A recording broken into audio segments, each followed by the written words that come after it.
रूमी ने अपनी मसनवी के अंदर प्रेम को लेकर कई स्टोरी लिखी, लेकिन एक छोटी सी वार्ता उन्होंने सिर्फ एक पन्ने की ऐसी लिखी और उसका नाम उन्होंने रखा लव लेटर, प्रेम पत्र। अब देखो, कबीर साहब ने प्रेम को लेकर एक बड़ी ही सुंदर बात कही।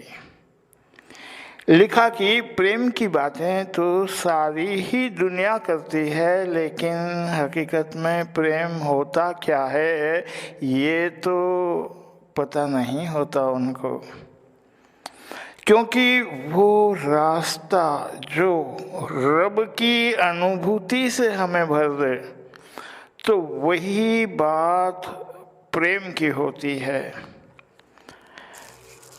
प्रेम प्रेम तो सब कोई कहे, प्रेम न चिन्हे कोई, कबीर साहब लिखते हैं।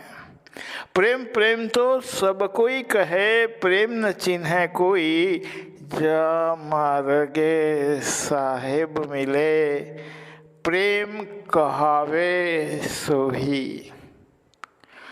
इस जीवन के अंदर यकीनन कुछ अगर सीखने जैसा है तो वो प्रेम है, क्योंकि जी तो लेता है हर कोई अपनी ज़िंदगी, लेकिन जीवन वास्तव में क्या है उसे वो बिना प्रेम के तो समझ नहीं पाता, क्योंकि दिमाग के अंदर तो सिर्फ सवाल होते हैं जिसके जवाब हमें सिर्फ दिल से ही मिल सकते हैं। और इसीलिए इस जीवन की जो असली खुशी है, आत्मिक रूहानी सुख, उससे वह इंसान महरूम रह जाता है जिसके जीवन में जिसे प्रेम की अनुभूति न हो। सच्चे संतों का साहित्य आप देखो एक ऐसी वस्तु है कि हम जितने गहरे उसमें डूबते चले जाएं, हमारे अंतर में प्रेम वीणा झंकृत होते चली जाती है। रूमी ने जो स्टोरी लिखी वो ऐसे दो व्यक्ति की है जिसमें एक के हाथ अमृत लग जाता है, लेकिन दूसरे के हाथ बिल्कुल खाली रह जाते हैं। और फिर ऐसा क्यों होता है और कैसे होता है, इस बात का जवाब रूमी की लिखी इस छोटी सी कहानी से हमें मिलता है। दरअसल बात कुछ यूं हुई कि प्रेम में डूबे एक युवा जोड़े को कोई 1 साल से भी ज़्यादा का समय हो चुका था। वो जो लड़का था उसने बड़ा ही कष्ट सहा था, प्रेम पीड़ा, और फिर अपनी प्रेयसी को कई लंबे और दिल को झकझोर देने वाले पत्र लिखे थे, जिसके अंदर उसने अपने मन और दिल की हालत इस प्रेम के कारण कितनी दयनीय हो चुकी थी उसके बारे में सारी शिकायतें लिखी थी। अब हुआ यूं कि एक सुबह वो लड़की के घर के पास हरे भरे बगीचे में चला गया, क्योंकि वो उस लड़की के घर के करीब आजू बाजू में चक्कर लगाया करता था।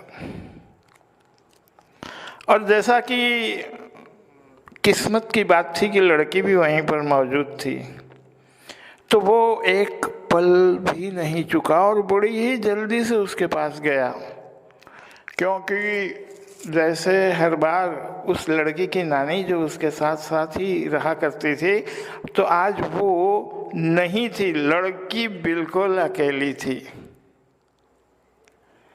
अब ये जो सूफी कहानियाँ होती है उसमें जो इस प्रकार के मोड़ होते हैं कि उसकी नानी जो हर बार उसके साथ उपस्थित होती थी वो आज नहीं थी, तो इस मोड़ को समझना भी जरूरी होता है, क्योंकि हमने तो बातों की तह तक जाना होता है। हालांकि अगर एक नहीं किंतु दो पहलू भी इस मोड़ के हो सकते हैं तो हमें उन दोनों पहलुओं से सराकार हो सकता है। जैसे कि कोई लड़की के साथ कोई लड़का अगर प्रेम की बात करे तो लड़की उसे फौरन कह देती है कि देखो तुम मेरे साथ ये पागलपन की बातें मत करो, अगर तुम कोई व्यवहारिक बात करना चाहो कर सकते हो। तो इस प्रकार लड़की शुरुआत में अपने इकरार से बच लेती है और यूं ही वह लड़के को परखने का समय पा लेती है। लेकिन जब लड़के पर उसका भरोसा बैठ जाता है तब वो बातों में पूरी खुल जाती है, मतलब दिल खोलकर बातें करने लगती है। फिर एक दूसरा पहलू इसी बात का ये भी है कि आज लड़के से लड़की जो बातें करने वाली है इस कहानी के अंदर, वो परंपरागत नहीं है, वो वैसी नहीं है, बल्कि कुछ हटकर है और बहुत कुछ अलग है। क्योंकि लड़की की बातों में जो तीर है वो ऊपर से नीचे की ओर नहीं है, किंतु नीचे से ऊपर की ओर है। जिस्म की बातें नहीं है, वो लड़की जो लड़के से बात करती है वो बातों में रूहानियत है। रूमी लिखते हैं कि लड़का बड़ा ही रोमांचित था, क्योंकि एक लंबे समय के बाद उसे अपने प्रियतमा के पास बैठने का और उसकी बड़ी ही कोमल आँखों से आंखें मिलाने का उसे जो अवसर मिला था। और फिर हुआ ये कि उसने अपने प्रेम पत्र की प्रतियां निकाली जिसे वो हर समय अपने साथ साथ रखा करता था, और फिर उसे ज़ोर ज़ोर से पढ़ना शुरू कर दिया। और साथ में उसने बार बार ये भी बताने की कोशिश की कि उसने रात दिन इस जुदाई के कारण कितना कष्ट सहा था, और उसे यहाँ तक कि खाना भी नहीं भाता था, और उसकी आंखें भी कितने आंसू बहाया करती थी। लड़की ये सब बातों को धीरे से सुनती रही और इन बातों के ऊपर सुनने के साथ साथ वो कुछ सोचती भी रही। और फिर वो समझ गई कि उसका प्रेमी आखिर कर क्या रहा है, और तब वो बोलती है, जब तुम मुझे सारे ही शब्द, लड़की कहती है, जब तुम मुझे सारे ही शब्द पहले से ही लिख चुके हो तो तुम अपने आप को क्यों दोहरा रहे हो और अपना कीमती समय एक साथ बर्बाद कर रहे हो। लड़की जब ये बात बोल रही थी तो रूमी लिखते हैं कि उसके शब्दों में कोई अंदरूनी गहरा दर्द था। वो कहती है कि अभी तो मैं यहाँ तुम्हारे साथ, तुम्हारे पास बाजू में बैठी हूँ और तुम मुझे प्रेम पत्र पढ़कर सुना रहे हो।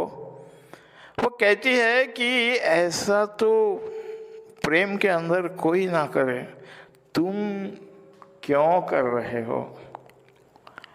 रूमी लिखते हैं कि लड़की की इस प्रकार की बात सुनकर लड़का बड़ा ही चौंक गया, जैसे कि उसके ऊपर कोई बिजली गिरी।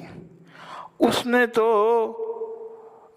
ना ऐसा सोचा था और ना ही उसे ये उम्मीद थी कि वो प्रेम पत्र पढ़ेगा और लड़की इस तरह से नाराज हो जाएगी, उस पर यूं गाज ही गिरा देगी। उसके लिए तो ये बात बड़ी ही आकस्मिक थी। फिर हुआ ये कि लड़के के दिल में जो भरोसा था वो टूटने लगा और वो कहने लगा कि जिसे मैं पिछले साल जानता था, शायद तुम बदल गई है, तुम बिल्कुल भी वो नहीं हो, क्योंकि तब मैंने तुम्हारे अंतर से अति शुद्ध बहते ताजे झरने से जो पानी पिया था और मेरे दिल को नहलाया था, तो वो झरने को तो मैं अभी भी देख रहा हूँ, लेकिन अब शायद उस झरने में का पानी सूख गया है। मुझे लगता है कि शायद किसी चोर ने तुम्हारे अंतर की बहती धारा को किसी दूसरी ओर मोड़ दिया है। तब लड़की ये जवाब देती है कि मैं वो नहीं हूं जिससे तुम प्यार करते हो। लड़की और ज्यादा कड़क बन जाती है। वो कहती है मैं वो नहीं हूं, मैं वो हूं ही नहीं जिससे तुम प्यार करते हो मेरे प्रिय। लड़की दिल से बोलती है कि मैं दुनिया के एक तरफ से संबंधित हूं और तुम दूसरी तरफ से हो, क्योंकि तुम तो सिर्फ प्यार में होने की स्थिति से प्यार करते हो, मेरे साथ तुम प्रेम नहीं करते। तुम तो प्रेम में उस स्थिति का अनुभव करने के लिए मुझसे जुड़े हो। हालांकि ये सच्चा प्रेम नहीं है, क्योंकि सच्चा प्रेम तो वो होता है कि जहाँ एक प्रेमी अपनी प्रेमिका के साथ एक जैसा ही होता है।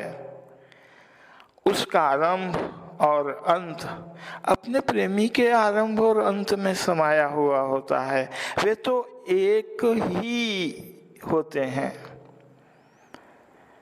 रूमी लिखते हैं कि लड़की और भी आगे बोलती है।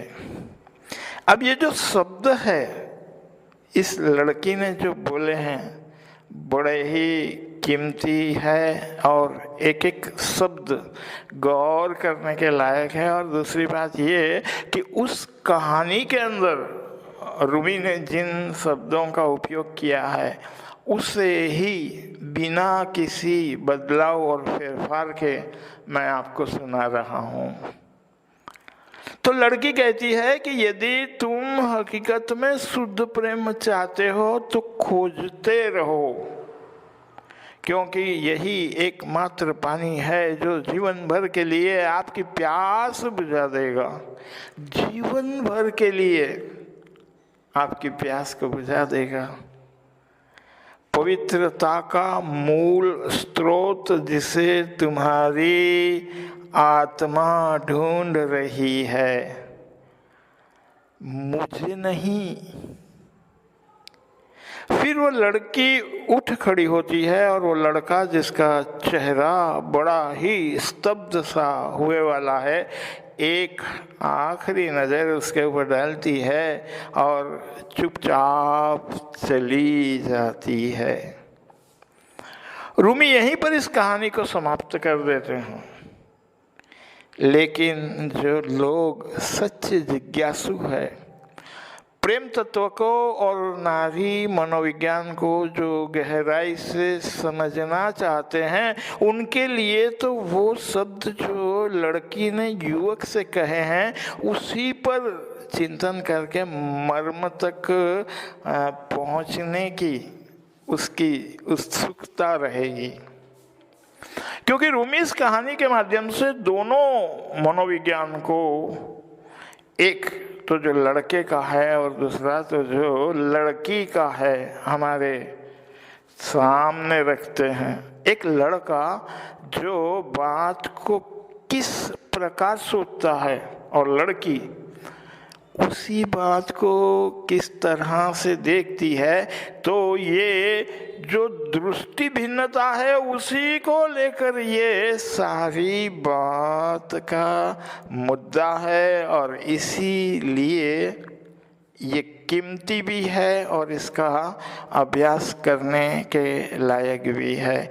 क्योंकि हम जब ऐसी कहानी को पढ़ते हैं तो उसमें डूबते हैं और उसमें जो रहस्य होता है उसी को खोजने की कोशिश करते हैं। क्योंकि ये कहानी को पढ़ना हमारे लिए कोई सिर्फ एक मनोरंजन नहीं होता, लेकिन उसके अंदर के जो तत्व जो छिपा हुआ होता है उसे पकड़ना और उसे पाना, ये हमारा मकसद होता है। क्योंकि ये कोई कवि की लिखी वार्ता नहीं है, लेकिन इसे एक संत ने लिखा है, तो इसमें गहराई है, इसमें रहस्य है, इसमें सचमुच कुछ पाने जैसा है। डॉक्टर इकबाल का एक शेर इसी मुद्दे पर लिखा, मैं आपको सुनाऊं, ताकि ये जो बात छिपी हुई है कि क्यों आखिर वो लड़की इस लड़के पर भड़क गई।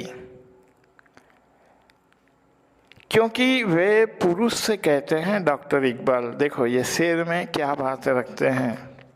वो कहते हैं, करते रहा अपने दिल को फिदा हसीनाओं की अदाओं पर, करते रहा अपने दिल को फिदा हसीनाओं की अदाओं पर, लेकिन उस अदा में देखी न खुद अपनी अदा तूने।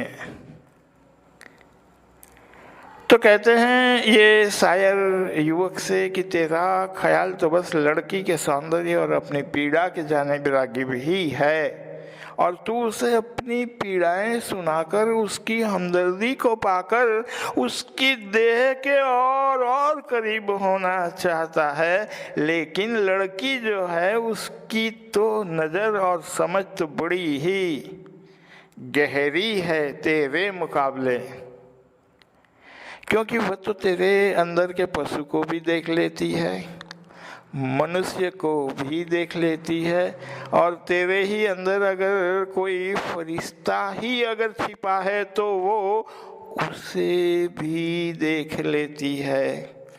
लेकिन तेरी नज़र तो सिर्फ उसकी देह पर ही है, क्योंकि शायद ऐसा होता कि तूने अगर लड़की के सौंदर्य ही को देखते खुद के मन पर भी एक नज़र डाल रखी होती, तो शायद ये भी हो सकता था कि तू लड़की को बदलने वाली कहने से बच जाता, क्योंकि लड़की ही जब तेरे सामने है तो अब तू उसे देखकर अपनी पीड़ाएं क्यों सुना रहा है। क्या उसके दीदार से तुझे कोई सुकून और सुख नहीं मिला? फिर तूने उस दीदार से मिले सुख का कोई जिक्र क्यों नहीं किया? उसका शुक्रिया क्यों नहीं अदा किया? और बजाय शुक्रिया अदा करने के तू शिकायतों का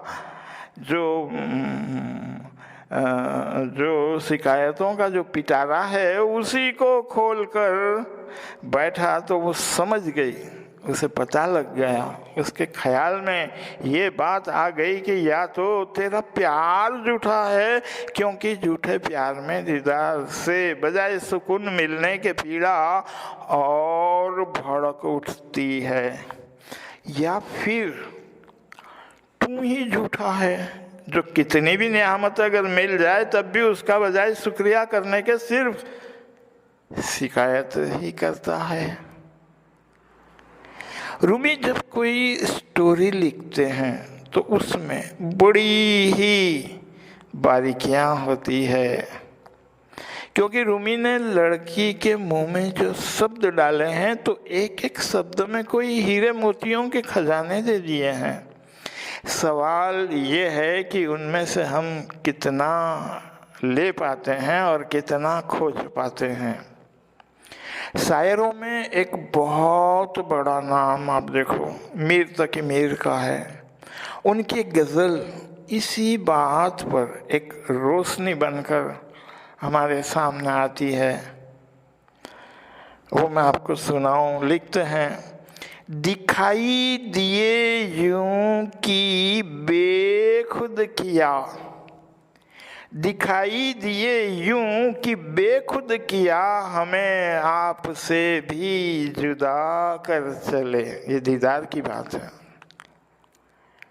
एक आशिक जब अपनी मासूका का दीदार करता है तो उस वक्त दिल वो उफान पर आ जाता है कि विचारों से, दिमाग से उसका जो कनेक्शन होता है आप देखो वो टूट जाता है, वो मौन हो जाता है, उसकी वाचा छिन जाती है, वो बोलने की भी कोशिश करे नहीं बोल पाता, उसे यही पता नहीं चलता कि वह शरीर में है या कि पूरे ब्रह्मांड के साथ एक होकर टाइम और स्पेस के उस पार वो हो चुका है। ये उसकी आशिक की ये हालत बन जाती है। आगे लिखते हैं, जबी सजदा करते ही करते गई, जबी सजदा करते ही करते गई, हक से बंदगी हम अदा कर चले। ये बड़े ही गहरे वाक्य है, लेकिन अगर एक बार हमारी समझ में आ जाए तो एक यात्रा, प्रेम की यात्रा हो सकती है। जबी सजदा करते ही करते गई, हक़ बंदगी हम अदा कर चले। इस प्रेम के अंदर हम डूबे तो ऐसे डूबे, शायर कहता है कि हम तो बस पिघलते ही पिघलते गए, नम्र होते चले गए, हमसे हमारी खुदी ही छीनते चली गई, हम हमारे अंदर बचे ही नहीं। क्योंकि जब जब प्रेम की पीड़ा उठती थी तब हम उस पीड़ा से बचने के लिए, क्योंकि एक तरफ तो ऊपर हमें आसमान खींचता था और एक तरफ से हमें नीचे से धरती खींचती थी, तो हम याद खुदा करते थे, अपने मालिक की याद करते थे, उसी को पुकारा करते थे, क्योंकि हमारी मोहब्बत तो थी, लेकिन वो पाक और पाकीज़ा थी। तो जबी सजदा करते ही करते गई, हक़ बंदगी हम अदा कर चले। तो ये उस प्रकार की इश्क की बात है कि जिसमें ऊपर से नीचे नहीं आना होता, लेकिन नीचे से धीरे धीरे एक इंसान ऊपर की और आकाश की ओर गति करता है। क्योंकि जो आग होती है वो ऊपर से नीचे नहीं आती, वो नीचे से ऊपर की ओर जाती है, और जो पानी होता है वो नीचे से ऊपर नहीं जाता, बल्कि ऊपर से नीचे की ओर वो आता है। तो यहाँ जो बंदगी है, यहाँ जो याद है उसकी और उसके बारे में जो सोचना है, वो सब में एक पाकीज़गी है। और इसीलिए ये इश्क ऊपर से नीचे नहीं आ रहा है, लेकिन वो नीचे से ऊपर की ओर गति कर रहा है। जबी सजदा करते ही करते गई, हक़ बंदगी हम अदा कर चले। परस्तिश की यहाँ तक कि ए बुत तुझे, नजरों में सबों की खुदा कर चले। बुत यानी पुतला, जिसे हम स्टैच्यू कहते हैं।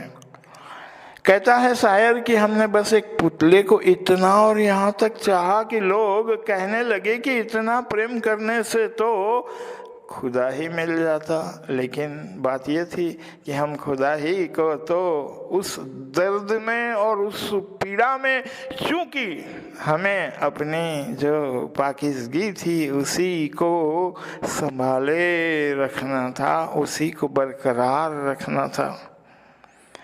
तो बहुत आरज़ू थी गली की तेरी, शायर कहता है, ये आखिरी शेर है। बहुत आरज़ू थी गली की तेरी, सो यहाँ से लहू में नहा कर चले। हम तो तुम्हें पाना चाहते थे, लेकिन जब तुम्हें ही सोचा और तुम्हें ही याद किया तो तुम हमारे भीतर ही प्रकट हो गए। क्योंकि हमारे अंदर की लहू की एक एक बूंद जो तुम्हें पुकारा, तो हम और तुम चाहे देह से अलग हो, जिस्म से अलग हो, तुम्हारा हमारा जिस्म अलग हो, तुम वहाँ हो हम यहाँ है, लेकिन जब अंदर से हम और तुम सचमुच अलग नहीं, हमें ये अनुभूति हुई, हमें ये एहसास हुआ। लड़की कहती है, रूमी की ये जो स्टोरी है लव लेटर की, उसमें आखिरी में जो लड़की कहती है लड़के से, जो रूमी ने लिखा कि यही प्रेम का वो पानी है जो जीवन भर के लिए तेरी प्यास को बुझा देगा, जिंदगी भर के लिए। क्योंकि यही तो खुदी का पिघल जाना होता है, जो मन की जो वासना तृष्णा होती है सच्चे प्रेम में, वो पूरी की पूरी जल जाती है। तो लड़की ने कहा है लड़के से कि यही प्रेम का पानी है जो जीवन भर के लिए तेरी प्यास को बुझा सकता है, लेकिन उस प्रेम का स्रोत पाकीज़गी के अंदर है, पवित्रता में है, तो तू उसे वहीं से खोज ले और तुझे उस रूह की झलक मिलने लगेगी जो हमेशा रहने वाली है।